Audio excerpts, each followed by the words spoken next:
할렐루야, 주님을 찬양합니다.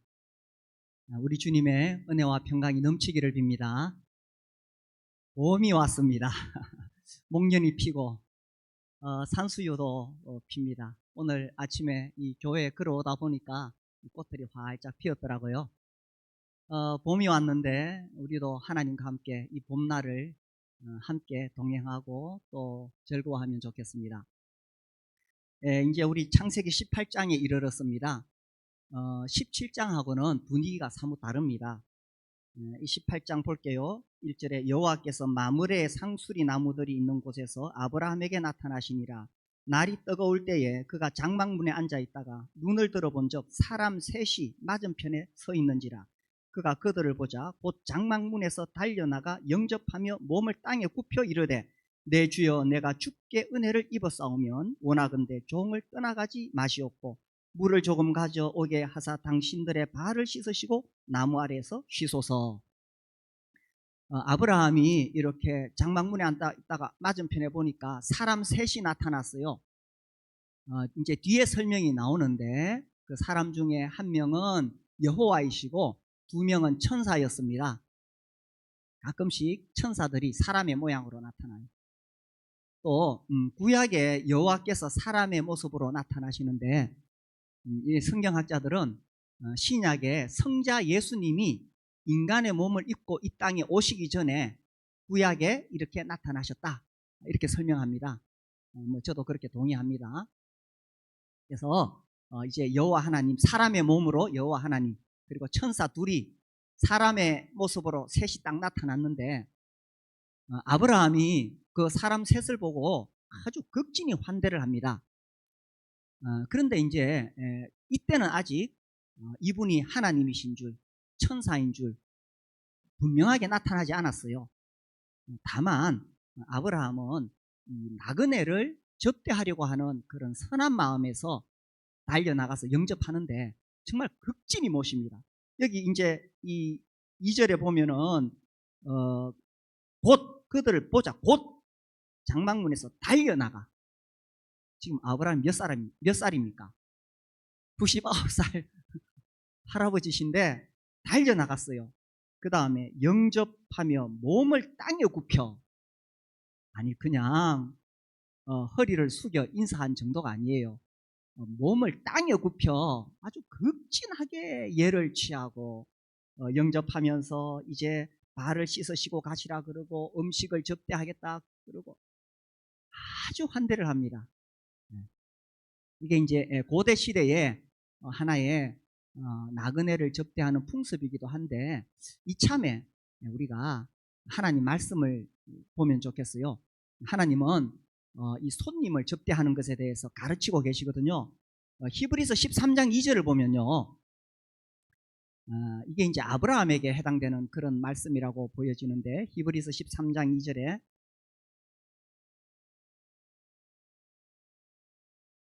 손 대접하기를 잊지 말라 이렇게 되어 있습니다. 손님 대접하기를 잊지 말라. 이로써 부지 중에 천사들을 대접한 이들이 있었느니라. 부지 중에 알지 못하고 천사들을 대접했는데 이것이 오늘 읽은 본문의 말씀이라고 그렇게 보여집니다. 그러니까 아니 하나님이 오셨다 그러면 당연히, 천사가 왔다 그러면 당연히 극진하게 대접하지요. 그런데 하나님인 줄도 모르고 천사인 줄도 몰랐지만 아브라함은 나그네를 극진하게 대접했습니다. 성경에서 이걸 가르치고 있어요. 특히 교회 리더가 되려고 하면 이 디모데전서 3장 2절에 보면 그러므로 감독은 책망할 것이 없으며 한 아내의 남편이 되며 절제하며 신중하며 단정하며 나그네를 대접하여 이렇게 되어 있습니다. 나그네를 대접하며. 그래서 교회에 일꾼이 되려고 하면 이 나그네, 손님을 접대하는 것이 가장 기본입니다. 이 아브라함이 이렇게 사람 셋 지나가는 나그네들을 극진히 대접하는 이런 장면을 보면서 우리도 여기서 교훈을 얻을 필요가 있겠다 해서 이 신약 말씀을 찾아봤어요. 다시 창세기 18장 돌아옵니다. 여기 그래서 5절에 보면 내가 떡을 조금 가져오리니 당신들의 마음을 상쾌하게 하신 후에 지나가소서. 당신들이 종에게 오셨음이니이다. 정말 극진하게 대접하죠. 그들이 이르되 네 말대로 그리하라. 근데 이 사람 셋 이분들은 아주 뻣뻣하게 대답합니다. 그래, 뭐 네 말대로 한번 해봐라. 예, 그래서 이제 아브라함이 6절에 급히 장막으로 가서 사라에게 이르되 속히 고운 가루 세 쌀을 가져다가 반죽하여 떡을 만들라. 급히, 속히 막 이런 표현들이 나옵니다. 아브라함이 막 어떻게 하면 이분들을 잘 접대할까 해가지고 애를 쓰지요. 그래서 이제 7절에 아브라함이 또 가축대 있는 곳으로 달려가서 여기 또 달려갑니다. 아이고, 99살 먹은 할아버지가 아마 이제 벌써 이렇게 몸이 패춘하기 시작한 것 같아요. 17장에 믿음을 가졌잖아요. 이해되시죠? 그죠? 17장에 믿음을 가졌잖아요. 지금 100살의 아들을 낳으니까 벌써 몸이 이렇게 패춘하기 시작한 것 같아요. 달려가서 기름지고 좋은 송아지를 잡아 하인에게 주니 그가 급히 요리한지라. 그 요리를 이제 갖다 바칩니다. 여기 제가 늘 궁금했어요. 아니, 살아있는 송아지를 아무리 급히 잡아도 지난번에 그 몽골에 갔을 때에 그 이제 저희들 왔다고 그 염소를 잡아서 허르헉 이제 고기를 그대로 삶아서 이제 대접을 하더라고요. 제가 자세히 봤어요. 염소 잡는 모습부터 요리 나올 때까지. 제가 물어봤습니다. 창세기에 이렇게 나오는데 송아지 잡는데 시간이 얼마나 걸리냐? 금방 잡을 수 있대요. 몇 사람이 딱 붙으면은 익숙한 남자 몇 사람이 붙으면 금방 잡는데요. 30분 안에 이렇게 고기 나올 수 있대요. 저는 그래서 아니 냉장고에 고기 꺼내는 것도 아닌데 이게 이제 급히 된다는 거예요. 이분들은 늘 이렇게 하니까. 그래서 이제 8절이 재밌습니다. 8절 보세요. 아브라함이 엉긴 젖, 이게 이제 제가 찾아보니까 요구르트래요. 엉긴 젖과 우유와 하인이 요리한 송아지 스테이크를 가져다가 그들 앞에 차려놓고 나무 아래에 모셨음에 그 다음이 재밌습니다. 그들이 먹으니라. 이 그들이 누군데? 고기를 먹어요. 하나님과 천사들이 지금 고기를 먹는 거예요. 요구르트를 마시고 떡을 먹고, 그죠? 야, 뭔가 좀 이상하지 않습니까? 이게 지금 17장의 하나님과 18장의 하나님이 다른 모습으로 나타났습니다. 17장에서 하나님께서 아브라함에게 이르시되 나는 전능한 하나님이라. 너는 내 앞에서 행하여 완전하라. 이렇게 말씀하실 때는 저 높은 하늘에서 빛이 쫙 비치면서 하늘에서 아주 막 우렁찬 음성이 쫙 내려오지 않았을까요?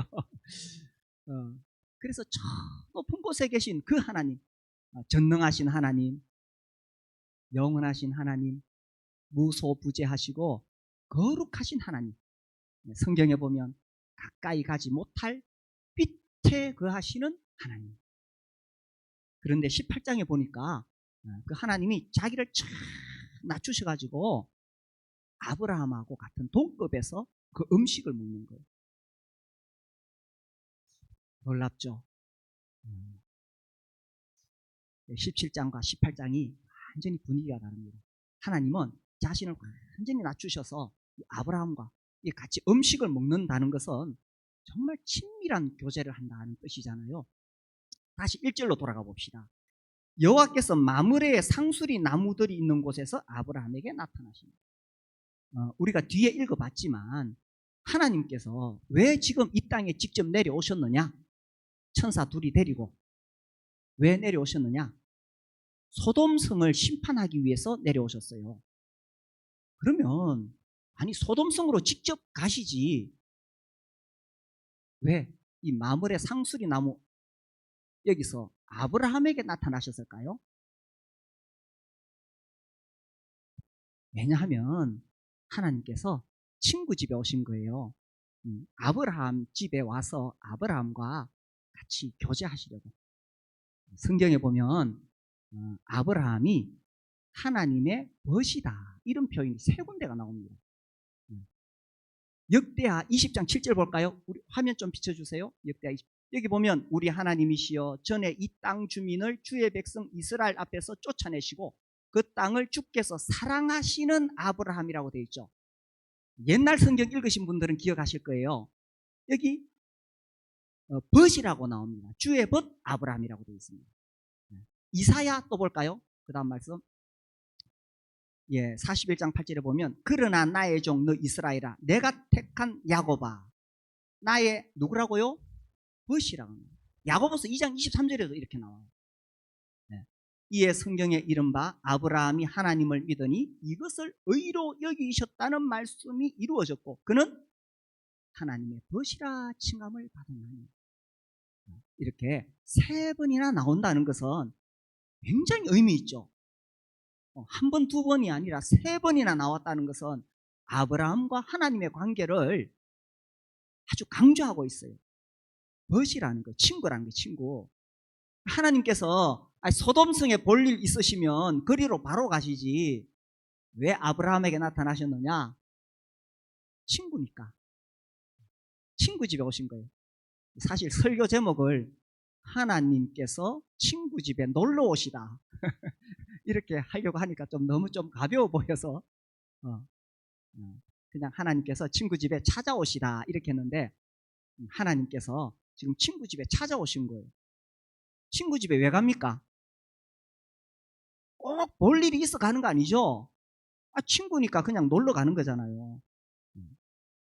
그러니까 아브라함이 음식을 차려 놓으니까 우리 하나님께서 사람의 방식으로 자신을 낮추시고 사람의 방식으로 음식을 먹으면서 아브라함의 환대를 받아주셨는 거예요.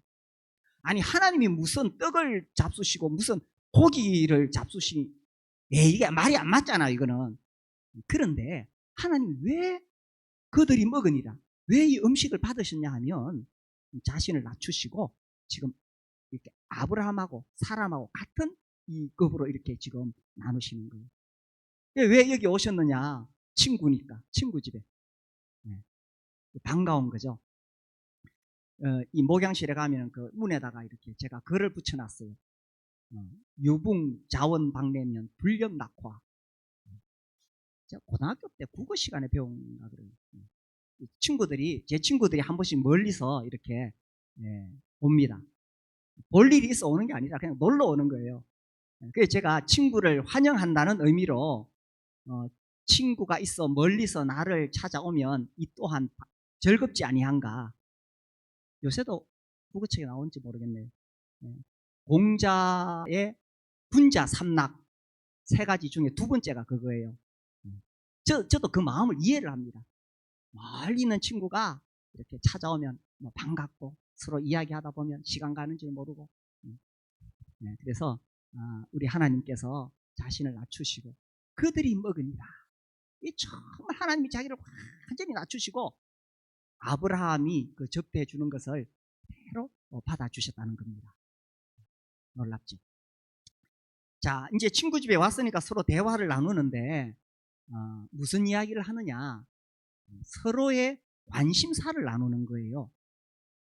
이제 우리 누구 만나서 이야기하는데 그 사람이 자꾸 자기 이야기만 하면 만나고 싶어요, 안 만나고 싶어요?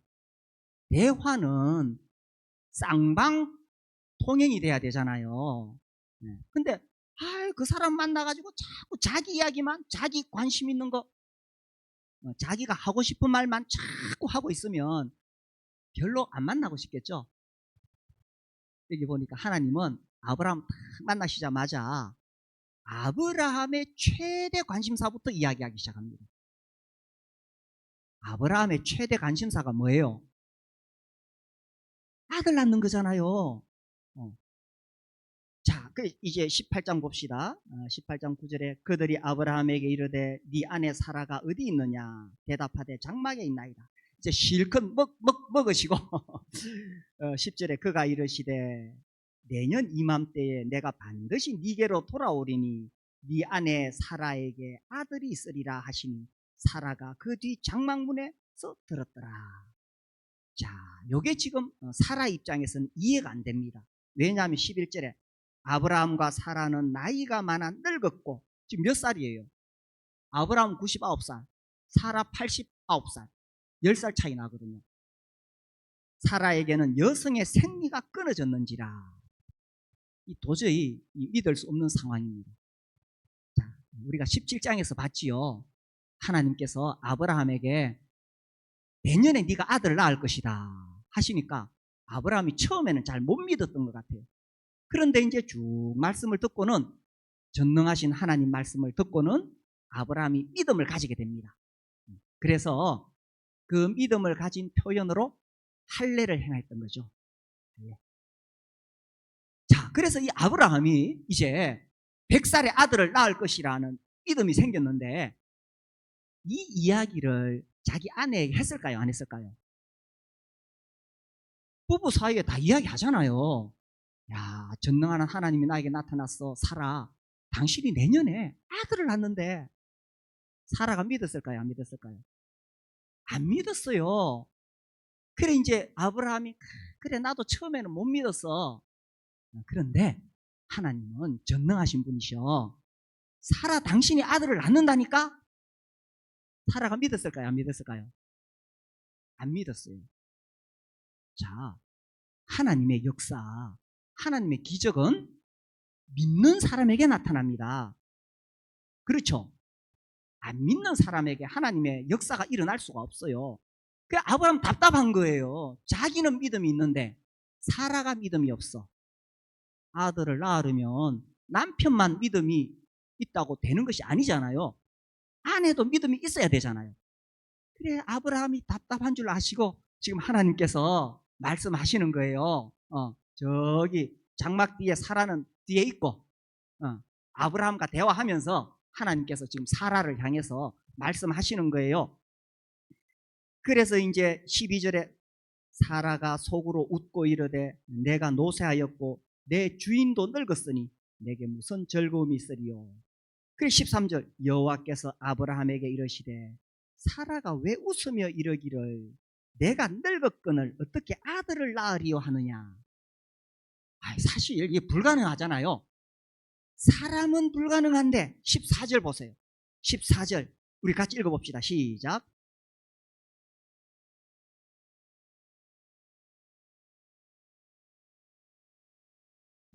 여호와께 능하지 못한 일이 있겠느냐. 네가 내년에 90살 되어도 여호와께 능하지 못한 일이 있겠느냐. 네가 내년에 90살, 네 남편 100살 되어도 아들을 낳을 것이다. 이렇게 딱 말씀하셨어요. 그래서 아마도 사라는 이 하나님의 말씀을 직접 들었을 때 17장의 아브라함처럼 이때 비로소 이 믿음이 왔던 것 같아요. 그래서 이제 15절에 사라가 두려워서 부인하여 이르되 내가 웃지 아니하였나이다. 이러시되 아니라 네가 웃었느니라. 자, 이 분위기를 보면은 이 하나님께서 사라를 지금 책망하는 분위기가 아니에요. 에이, 너 웃었잖아. 너 못 믿었잖아. 이런 분위기예요. 그래서 이 사라가 이 하나님의 말씀을 직접 듣고는 그렇지, 전능하신 하나님이신데 능하지 못한 일이 없는데, 그래서 믿음을 가지게 되었고 히브리서에서 이 사라도 믿음의 여인이 된 거예요. 이제 부부가 이렇게 같이 믿음을 가졌으니까 이제 드디어 100살의 아들을 낳게 됩니다. 먼저는 아브라함의 최대 관심사, 아들 낳는 이야기를, 문제를 하나님께서 다 이야기하시고요. 그 다음에 이제 여기 또 이 16절부터 읽어보면 또 재밌어요. 16절 그 사람들이 거기서 일어나서 소돔으로 향하고 아브라함은 그들을 전송하러 함께 나가니라. 이게 이제 가는 거예요. 가다가 이 느낌을 보면 갑자기 돌아서서 하나님이 이렇게 말씀하세요. 17절 여호와께서 이러시되 내가 하려는 것을 아브라함에게 숨기겠느냐. 자, 아브라함의 최대 관심사를 이야기하신 하나님께서 이번에는 자기의 관심사도 아브라함에게 말씀하시는 거예요. 이게 친구예요, 친구. 어. 하나님도 지금 가장 지금 관심사가 뭡니까? 그 밑에 쭉 나오잖아요. 이 소돔과 고모라에 대한 부르짖음이 크고 그 죄악이 심히 무거우니 내가 이제 내려가서 그 모든 행한 것이 과연 내게 들린 부르짖음과 같은지 그렇지 않은지 내가 보고 알려 하노라. 그래서 하나님의 지금 가장 큰 관심사는 소돔성을 감찰하시고 심판하시는 거예요. 이게 친구니까 하나님도 자기의 관심사를 아브라함에게 이야기하고 있다니까요. 이게 친구예요. 우리가 하나님과 친구가 되고 하나님과 정말 친밀한 관계가 되면 하나님이 나의 관심사에 개입하실 뿐만 아니라 나도 하나님의 관심사를 들을 수 있다는 사실입니다. 나도 하나님의 뜻을 알 수 있다는 사실입니다. 우리는 하나님의 뜻을 알고 싶을 때가 많아요. 어떤 선택의 기로에 섰을 때에 우리 학생들이 어느 학교로 지나가지? 또 나중에 어떤 직업을 가지지? 누구와 결혼하지? 정말 이 중요한 순간에 하나님의 뜻을 알고 싶어요. 근데 그때 막 갑자기 성경을 펴고 하나님 뜻을 알려주십시오 이러는 게 아니고 정말 내가 하나님과 친밀한 교제를 가지고 하나님과 친구가 되어 있으면 하나님께서 자연스럽게 나에게 말씀해 주시는 거예요. 왜? 친구니까 하나님의 뜻을 우리에게 알려주시는 거예요. 우리 지금 이제 봄학기에 저는 하경삼을 이제 같이 강의하고 공부하는데 그 헨리 블랙가비가 계속 그 이야기합니다. 우리가 하나님과 친밀한 교제를 가져야 된다.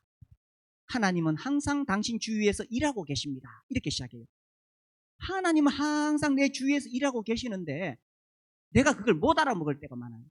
그런데 우리가 하나님과 친밀한 관계를 가지게 되면 하나님은 하나님 자신과 자신의 목적과 길을 성령님을 통해서 성경, 기도, 교회와 환경을 통해서 말씀하신다. 옛날에 하경삼 하신 분 다 외우셨죠? 외워가지고 시험 치고 그랬잖아요. 우리가 하나님의 뜻을 어떻게 알 수 있느냐? 갑자기 막 하늘에서 빛이 비치고 내가 막 기도한다고 갑자기 오고 이게 아니고 평소에 내가 하나님과 이렇게 친구가 되어 있으면 하나님의 뜻을 자연스럽게 알 수 있게 되는 거예요. 그래서 예수님이 제자들에게 이렇게 말씀하셨어요. 요한복음 15장 15절 말씀 우리 같이 읽어볼까요? 시작. 이제부터는 너희를 종이라 하지 아니하리니 종은 주인이 하는 것을 알지 못함이라. 너희를 친구라 하였노니 내가 아버지께 들은 것을 다 너희에게 알게 하라. 이제는 제자들에게 주님이 너 이제 내 친구야. 친구는 어떠냐 하면 아버지께 들은 것을 다 너희에게 알게 하겠다. 친구가 되면요, 우리가 예수님하고 친구가 되면 하나님이 어떤 계획을 가지고 계시는지 어떤 생각을 가지고 계시는지 하나님의 뜻을 다 알 수 있는 거예요. 그래서 내가 얼마나 평소에 친밀하게 하나님과 교제하고 동행하고 있느냐 하는 거예요. 내가 얼마나 친밀하게 요즘 얼마나 친밀하게 지금 스마트폰하고 잘 지내고 있습니까? 얼마나 유튜브 쇼츠하고 잘 지내고 있습니까? 스마트폰하고 친하게 지내니까 스마트폰 잘 아시겠죠? 하나님하고 친하게 지내면 하나님의 뜻을 잘 알 수 있고 하나님의 마음을 잘 알 수가 있는 거예요. 자, 그래서 이제 이 하나님도 자기의 관심사를 사람에게, 아브라함에게 말씀하셨다는 거예요. 참 놀랍죠. 자, 그 다음에는 아브라함이 그 하나님의 그 계획, 하나님의 그 작정하신 것, 이제 소돔성을 심판하시려고 하시는 그 하나님의 작정에 대해서 아브라함이 거기에 개입합니다. 이거 놀랍지 않아요? 하나님이 작정하신 일이 있는데 감히 사람이 거기 개입을 해요. 왜? 친구니까. 자, 봅시다. 23절. 아브라함이 가까이 나아가 이르되 주께서 의인을 악인과 함께 멸하려 하시나이까? 그 성 중에 의인 50명이 있을지라도 주께서 그곳을 멸하시고 그 50 의인을 위하여 용서하지 아니하시리까? 주께서 이같이 하사 의인을 악인과 함께 죽이시면 부당하오며. 이 말투가 지금 뭡니까? 부당하오며 의인과 악인을 같이 하심도 부당하니이다. 세상을 심판하시는 이가 정의를 행하실 것이 아닙니까? 아니 지금 하나님을 가르치고 있네. 이게 지금 가능한 일입니까? 아브라함이 지금 하나님한테 지금 설교하고 있잖아요. 하나님이 정의를 행하셔야 안 됩니까? 이렇게 하셔야 안 됩니까? 이게 왜 가능합니까? 친구니까. 자, 23절. 아브라함이 가까이 나아가 이르되. 하나님께 가까이 나아갈 수 있는 특권이 있습니다. 어떤 문제가 생겨서 기도하는데 하나님이 너무 멀리 계셔. 너무 멀리 계셔서 나는 정말 호소하고 있는데 하나님이 보이지 않아. 왜 그래요? 평소에 친구가 안 됐으니까 그렇지. 평소에 하나님과 친밀하게 안 지내다가 급한 일 생기니까 막 찾아가니까 하나님이 안 보이지. 멀리 계시지. 평소에 하나님과 친밀하게 교제하면 우리가 하나님께 가까이 나아갈 수 있어요. 그리고 내 할 말 다 할 수 있어요. 아니 이거 25절 읽어보면요, 아이고 하나님 앞에서 지금 연설하고 있잖아요. 설교하고 있잖아요. 네. 그렇지만 아브라함은 자기의 자리를 분명히 압니다. 자, 여기 27절에 보시면 아브라함이 대답하여 이르되 나는 티끌이나 재와 같사오나 감히 죽게 하려나이다. 그렇죠? 친구라고 막 먹으면 안 돼요. 나는 티끌이나 재와 같사오나 감히 죽게 하려나이다. 정말 이런 낮은 자세, 겸손한 태도이지만 그러나 할 말은 다 할 수가 있다는 거예요. 그러면서 처음에는 50명으로 시작했다가 45명, 또 그 다음에 40명, 30명, 20명, 10명까지 내려와요. 근데 그 이야기가 여기 있어요. 23절에서 32절까지 굉장히 깁니다. 야, 놀랍지 않나요? 아니 보통 세상에서 무슨 그 계약을 하려고, 그죠? 계약하려고 이렇게 왔다 갔다 주고받아도 이렇게 길게 하면 짜증나서 계약 안 합니다, 사람들. 그런데 우리 하나님은 아브라함이 뭐라고 이야기하든지 그래, 그러면 내가 그냥 뭐 살려주지.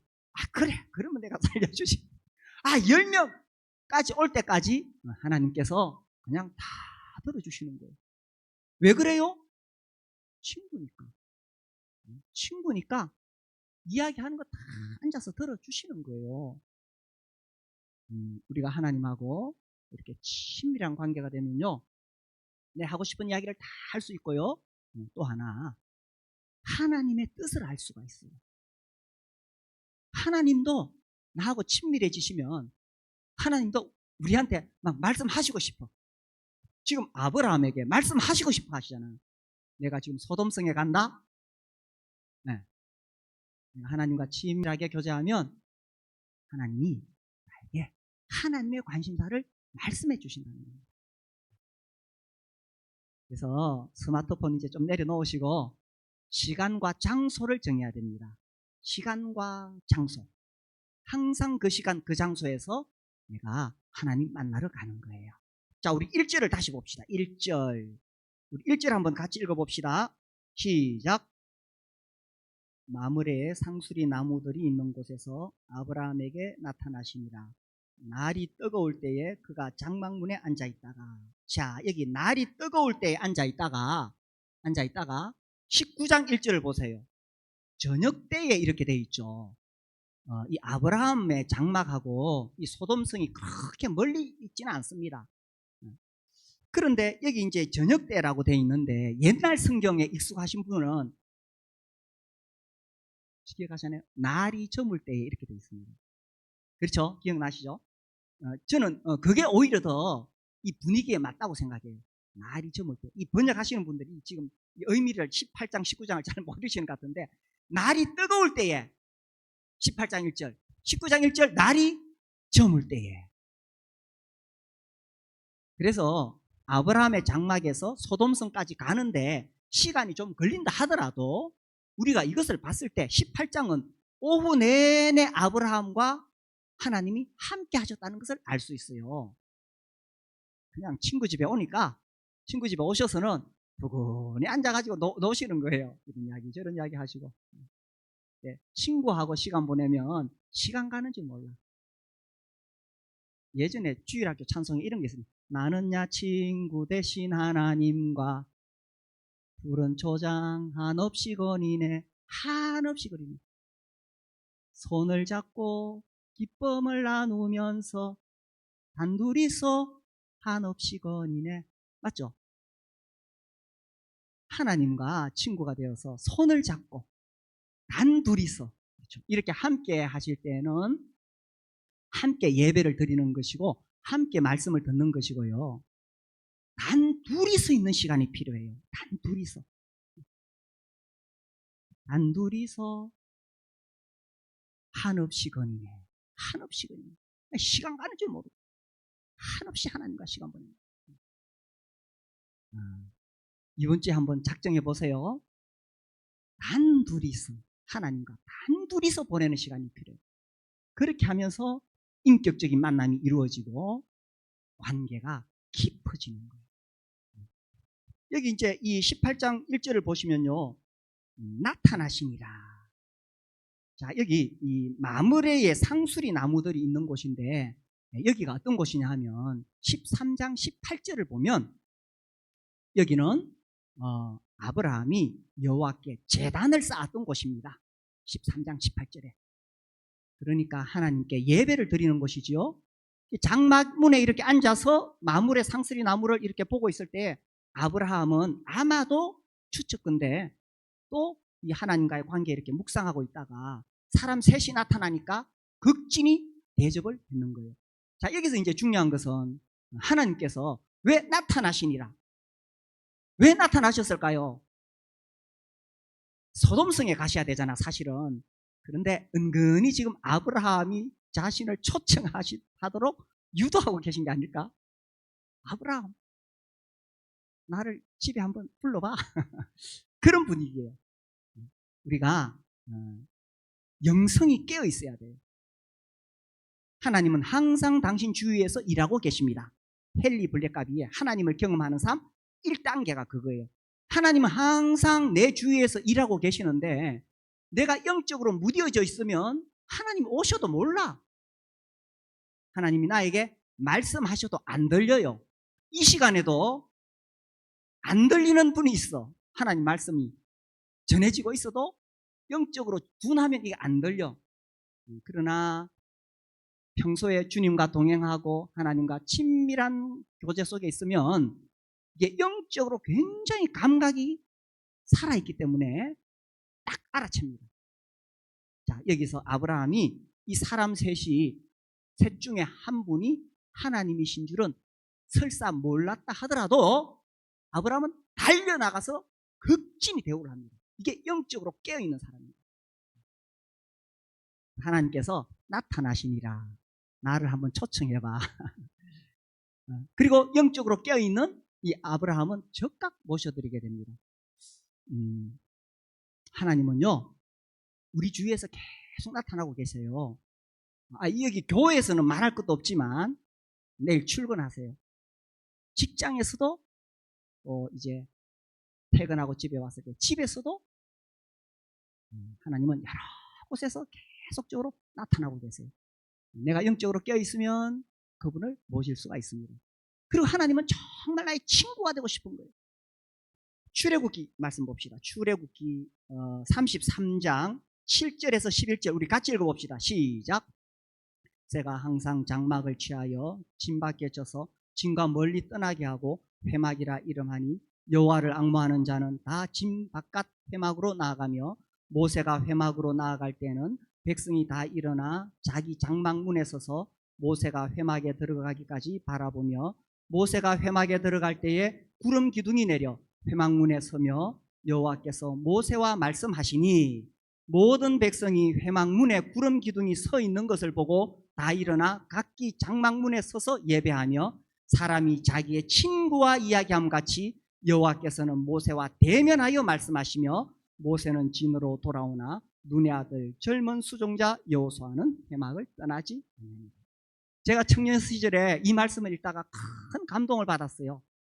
사람이 자기의 친구와 이야기함 같이 여호와께서는 모세와 대면하여 말씀하십니다.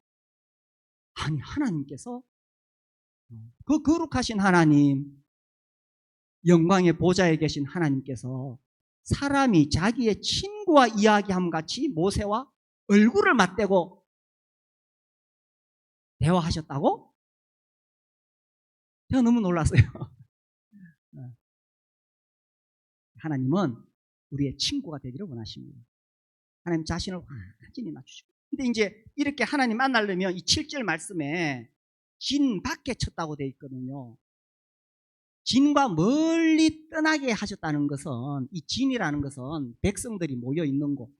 그러니까 하나님 만나려면 이 사람들이 사는 이곳에서 떠나서 정말 조용한 곳에서 하나님만 단둘이 만나는 거예요. 스마트폰 들고 가면 안 돼요. 그래서 이 진과, 스마트폰도 진에 속한 거예요. 그죠? 진과 멀리 떠나서 하나님과 단둘이 만나는 거예요.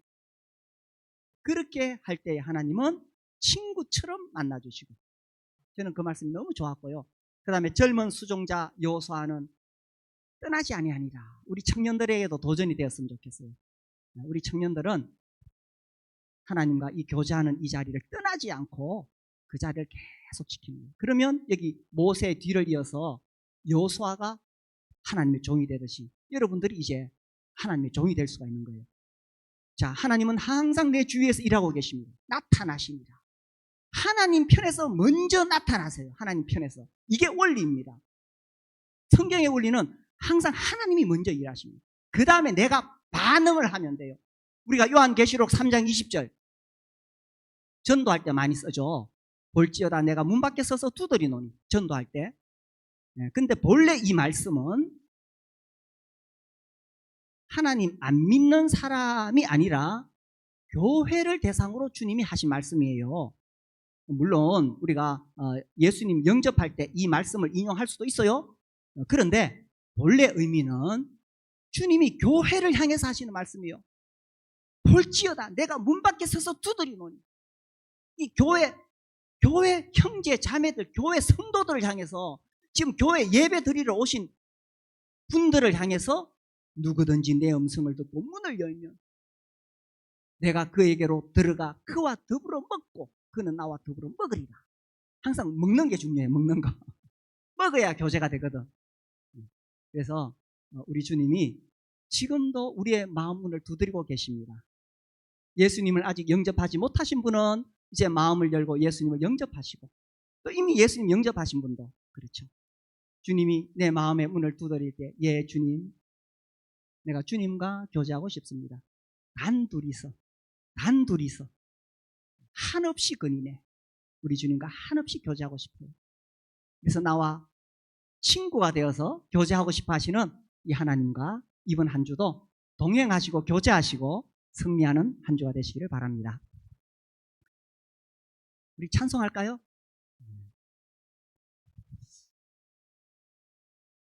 이 저장미꽃 위에 이슬 보면 우리 받은 그 후렴에 우리 서로 받은 그 기쁨은, 우리 서로 받은 그 기쁨이라는 게 저는 의미가 있다고 생각해요.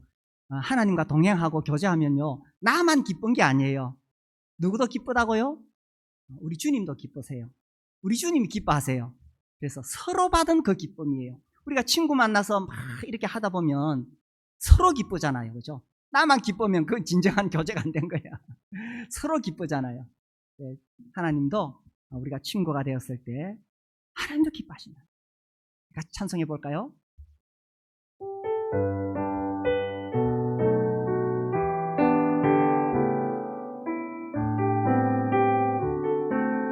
저 장미꽃 위에 있을, 저 장미꽃 위에 있을 아직 맺혀 있는 그때에 귀에 은은히 소리 들리니 충성 분명하다.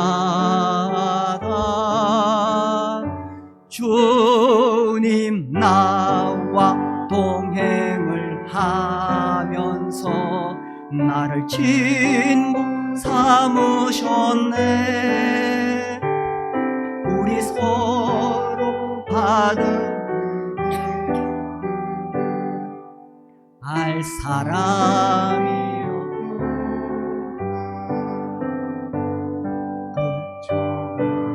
주의 음성 우는 새 잠게 한다. 내게 들리던 음성이 늘 귀쟁쟁하다. 주님 나와 동행을 하면서 나를 친구 삼으셨네. 우리 서로 받은 그 기쁨은 알 사람이 없도다. 밤 깊도록 동산 안에 주와 함께 있으려 하나. 괴로운 세상에 할 일 많아서 날 가라 명하신다. 주님 나와 동행을 하면서 나를 친구 삼으셨네. 우리 서로 받은 그 기쁨은 알 사람이 없도다. 우리 기도하실 때에 마음에 작정하시기 바랍니다. 이번 주에 주님, 내가 몇 시, 장소 어디에서 주님과 단둘이서만 제가 시간을 보낼게요. 주님 나를 만나러 오실 거죠? 네. 주님 나를 친구처럼 만나주시고 내 관심사를 좀 들어주실 거죠? 내게 지금 이런 문제가 있어요. 내 힘으로 해결할 수 없어요. 여호와께 능하지 못한 일이 있느냐? 여호와께 능하지 못한 일이 있겠느냐 하셨는데, 주님 이 문제 주님 나의 최대 관심사입니다. 이것 좀 들어주세요. 그리고 주님의 뜻도 알려주세요. 주님 내가 이번 주에 어디에서 언제 주님 만날게요. 이렇게 작정하시고 기도하시겠습니다.